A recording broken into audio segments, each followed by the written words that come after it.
जातीय जनगणना जातीय जनगणना पर कई नेताओं का कहना है कि देश भर में ये कास्ट सेंसस होना चाहिए। इसमें अभी तेजस्वी यादव सड़कों पर निकले थे। साथ ही चिराग पासवान का भी दावा है और बिहार में तो हो ही चुका है। उसको लेकर अभी हम कई बातें समझते हैं और जानते हैं। वरिष्ठ पत्रकार अरुण पांडे सर हैं। सर, जातीय जनगणना को लेकर तेजस्वी यादव ने अब मुखर रूप से सड़कों पर अब एकदम ऐलान कर दिया है कि अब होना ही चाहिए। नहीं, जातीय जनगणना होगी तो ये कोई तेजस्वी यादव की मांग पर होगी क्या? देखिए, ये मैं मानता हूँ अभी समय की मांग है। राजनीति में जिस ढंग से जाति का प्रभाव है, तो पूरे देश भर में अब जब सब आज़ादी के बाद से ही जब अनुसूचित जाति या जनजाति के लिए उनकी आबादी के हिसाब से आरक्षण लागू है, उनकी गणना होती है हर 10 साल पर।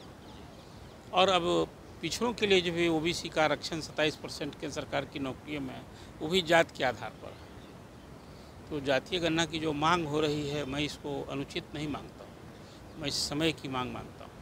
अब तो ये पॉलिटिकल एजेंडा बन गया है। आपने देखा बिहार में जातीय सर्वे कराया गया, जनगणना नहीं कराई जा सकती। कोई राज्य सरकार तो जनगणना जिसको सेंसस कहते हैं वो कानून है, केंद्र का कानून है, केंद्र सरकार ही करा सकती है।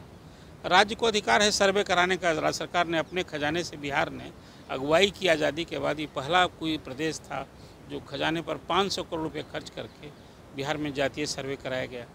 और 216 जातियाँ बिहार में। तो जातीय रिपोर्ट आई जिसमें कि किस जात की कितनी आबादी है, आपने बता दिया। उस बढ़ी आबादी के हिसाब से अब यहाँ आरक्षण की सीमा भी बढ़ाई गई। पहले हाईकोर्ट से निरस्त हो गया, सुप्रीम कोर्ट में वो मामला अभी लंबित विचाराधीन है, लेकिन राज्य सरकार को सहूलियत नहीं मिली, राहत नहीं मिली। तो 50% का वो रिजर्वेशन ही बिहार में लागू है। अब ये मांग हुई, आपने देखा बिहार की मांग को राहुल गांधी ने इसको रोक लिया। कांग्रेस ने इसको कहा कि नहीं, पूरे देश में न सिर्फ जातीय गणना कराने की बात की उन्होंने, कहा कि आबादी के हिसाब से हिस्सेदारी भी मिलनी चाहिए। और अब तो रोज़ आए दिन राहुल तो कहा करते हैं कि भाई केंद्र सरकार की सेवाओं में जो सचिव बैठे हैं उसमें पिछड़े अति पिछड़े कितने हैं, रोज़ गिनाते हैं वो, कि अपर कास्ट का ही बोलबाला ही बात कहते हैं। अब रही बात की जो मैंने आपसे बात की, देखिए अभी बिहार, हर देश में अभी 2011 के बाद अभी जनगणना बाकी है। सेंसस जो हर 10 साल पर होता था, 21 में नहीं। हाँ, वो 21 में रिपोर्ट आ जानी थी। और 1800 के बाद जब तक, अब तक 2011 तक, कभी ये 10 साल पर जो जनगणना होती है, 15 साल, तो वो अभी 15 साल यहाँ ही नहीं हुआ। पूरे दुनिया की बात यदि आप करेंगे तो भारत 44वां देश है जहाँ जनगणना नहीं हुई सेंसस के बाद। और फिर मैं देख रहा था, अभी एक लेटेस्ट रिपोर्ट थी कि कोरोना के बाद, कोरोना के कारण इसको रोक दिया गया था भारत में। कोरोना के बाद भी पूरी दुनिया में 133 देशों में हो गया है और अभी तक भारत में शुरू नहीं हुआ। आप जानते हैं कि संसद और विधानसभाओं में महिलाओं के लिए 30% आरक्षण लागू हो गया है। वो कैसे होगा? उसके पहले अभी परिसीमन होनी है। तो लोकसभा विधानसभा क्षेत्रों का परिसीमन कराने की बात है। वो 26 में परिसीमन होगा तभी ना, उसके बाद जो अगला लोकसभा का चुनाव होगा उसमें बाज़ाब्ता महिलाओं का आरक्षण जो है वो लागू होकर रहेगा। तो अब मुझे लगता है कि जब भी नई जनगणना होगी 2021 की, जो अब शुरू ही होने वाली है, उसमें जातीय गणना भी होगी। आप देखा, आपने चर्चा की, चिराग पासवान की चर्चा की आपने, यहाँ तक नीतीश कुमार तो जातीय गणना के पक्षधर हैं, तभी तो बिहार में कराया। यहाँ से शिष्टमंडल गया था प्रधानमंत्री से मिलने, तो केंद्र ने उस समय तक नहीं कराया। लेकिन मुझे लगता है कि अब एक रोहिणी कमीशन की रिपोर्ट पड़ी है केंद्र में, जिसमें कि जैसे बिहार में है ना पिछड़ों का आरक्षण, पिछड़ा और अति पिछड़ा, केंद्र सरकार की नौकरियों में भी एक विचार आ रहा है कि इसी तरह का आरक्षण वहाँ भी पिछड़ों की कैटेगरी बननी है। तो रोहिणी आयोग की रिपोर्ट राष्ट्रपति को समर्पित है जनवरी 2023 से। और मेरे भरोसे की जानकारी कि उस कमीशन ने भी जातीय गणना कराने की, जनगणना कराने की वकालत की। हाल में मैंने देखा उस रोहिणी कमीशन के एक मेंबर मिस्टर बजाज हैं, उन्होंने भी पुरजोर वकालत की है कि जनगणना समय की मांग है, इसको कराना चाहिए। इससे लाभ जो सरकार चाहती है या जानती है, तो क्या इससे जातीय गणना या जातीय सर्वे से जो अंतिम व्यक्ति तक या जो फ़ायदा होने की बातें हैं, सीधे हम कहें तो क्या उन लोगों तक, जिन लोगों तक फ़ायदा नहीं पहुंचा है या फ़ायदा होना चाहिए, क्या उन लोगों को फ़ायदा होगा? ये बड़ी बात है। पहली बात तो ये है कि आप थोड़ा सवाल को और सटीक तरीके से पूछिए। पहले तो जातीय जनगणना की बात होती है तो बहुत लोग कहते हैं कि समाज में कटुता बढ़ जाएगी। ये बात समाज में जो अभी एक देश फैल जाए, मैं ऐसे तथ्य तर्क से सहमत नहीं हूँ। पूरी राजनीति की आज धुरी जात हो गई है, न सिर्फ बिहार में, हिंदी पूरे देश भर में। तो जात के आधार पर आप वोटर को गोलबंद कीजिएगा, जात के आधार पर कैंडिडेट बनाइएगा, जात के आधार पर आरक्षण दिया तो जातीय गणना कराने में क्या बुराई है? इससे समाज में एकता भंग हो जाएगी, कटुता बढ़ेगी। मैं इस तर्क से अब फिलहाल सहमत नहीं हूँ।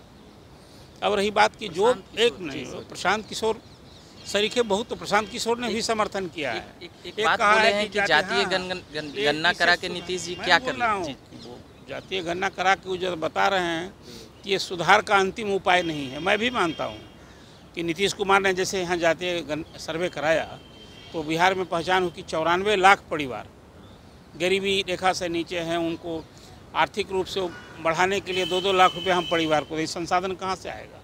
ये चुनौती केंद्र सरकार को होगी। लेकिन जो सचमुच अभी तक वंचित रह गए, जिस पर सुप्रीम कोर्ट ने अभी कोटा विदिन कोटा जो अनुसूचित जाति जनजाति आरक्षण पर कहा है, तो क्या जो वंचित हैं उनको कुछ नहीं मिलना चाहिए स्पेस? अभी अलग है कि सरकार तय करे कैसे मिलेगी। अब आपने देखा अनुसूचित जाति जनजाति के सांसदों ने विरोध किया कि भाई क्रीमी लेयर मेरे यहाँ मत लागू करो। बिहार में भी ऐसी अनुसूचित जाति में 4 जातियाँ हैं, पासवान, धोबी, रविदास, इस तरह से जो लोग हैं ना 4 जाति हैं, उसमें वो लोग थोड़ा निश्चित रूप से आर्थिक और सामाजिक कहीं आर्थिक बढ़े हुए हैं। तो वैसे लोग विरोध कर रहे हैं। लेकिन आपने देखा यहाँ जीतनराम मांझी का स्टैंड कुछ और है। वो मानते हैं कि यही 4 जात बढ़ेगी तो हम लोगों का क्या होगा। लेकिन फिर जातीय, अभी तो देख रहे हैं विपक्ष इसको लेकर देशव्यापी कार्यक्रम करने जा रहा है। तो ये मांग होती रहेगी, इसकी सियासत होती रहेगी। लेकिन मुझे लगता है कि प्रधानमंत्री नरेंद्र मोदी अपने एनडीए के अंदर भी दबाव है, आवाज़ है और मांग है, और उनके दल में भी। और खुद नरेंद्र मोदी तो और अमित शाह उसी समाज वर्ग से आते हैं, पिछड़ा समाज से, इसलिए थोड़े वो इस जातीय गणना का अंत विरोध कर पाएंगे, एक समझ रही होगी। इसलिए मुझे लगता है कि जातीय गणना इस बिल्कुल। एक आखिरी सवाल बोलिए। एक मोदी सरकार के मंत्री ही जी का कहना है कि जातीय गणना या सर्वे हो मगर इसका रिपोर्ट जारी न हो, जिससे कि किसने कह दिया कि रिपोर्ट जारी नहीं है? मतलब उसका आंकड़ा जनता में नहीं सरकार के पास रहे और ये लाभ। किस मंत्री ने कहा? ये चिराग पासवान। नहीं, चिराग पासवान ने ऐसी बात नहीं की है। उन्होंने जातीय जनगणना का समर्थन किया है। ये रिपोर्ट कहीं संख्या नहीं है। नहीं, ये वो पता नहीं, ये बात आपने सुनी है। उन्होंने जातीय जनगणना की बकायदा समर्थन किया है। तो जब जनगणना होगी तो रिपोर्ट सार्वजनिक होगी ही। ये कौन सी बात यदि वो उन्होंने कही हो तो? बोला इससे आपसी मतभेद और ये नहीं, वो पता नहीं उनके वो जहाँ जो है ना कोटा विदिन कोटा पर भले उनका रिजर्वेशन है, इसका विरोध किया उन्होंने, लेकिन जातीय जनगणना का तो उन्होंने भी समर्थन किया। मतलब जातीय जनगणना लाभदायक है समाज और ये वर्तमान पहले तो हो जाने दीजिए इसका। देखिए उसको फिर जो शासक है ना, जो सत्ता में बैठे लोग हैं, उसको किस तरह से उसका समाज के हित में, जो सचमुच जो पिछड़े हैं, जो वंचित हैं, उनके लिए तो कुछ सोचना होगा ना। तो ये जातीय गणना की मतलब है कि किस जात की कितनी आबादी है। ये तो 2011 की जनगणना में भी कराई गई थी, मिनिस्ट्री ऑफ रूरल डेवलपमेंट ने कराया था, लेकिन कहा कि उसमें इतनी सारी त्रुटियां हैं, उसको सार्वजनिक नहीं किया गया। उस समय भी सोशियो इकोनॉमिक जनगणना हुई थी, आपको जानकारी होना चाहिए, वो सार्वजनिक नहीं हुई। तो अब तो जब बाज़ाब्ता एक फॉर्मेट में इसको किया जाएगा तो सार्वजनिक भी होगी। अब वो सरकार और शासक दल के लिए है कि उस रिपोर्ट के आधार पर वो किस तरह से अब कार्य योजना बनाते हैं, और सचमुच जो वंचित लोग हैं उसके अपलिफ्टमेंट के लिए उनका सामाजिक, आर्थिक, शैक्षणिक उत्थान कैसे हो, ये उनके लिए विशेष योजना करनी चाहिए। उनके लिए विशेष योजना करनी चाहिए। बात कर रहे थे हम वरिष्ठ पत्रकार अरुण पांडे जी से कि क्या जातीय जनगणना को लेकर अभी बातें बता रहे थे कि क्या फ़ायदा है, क्या नुकसान है और भी बहुत कुछ। मेरा नाम रविकांत हुआ, कैमरे के पीछे ऋषि हैं। धन्यवाद।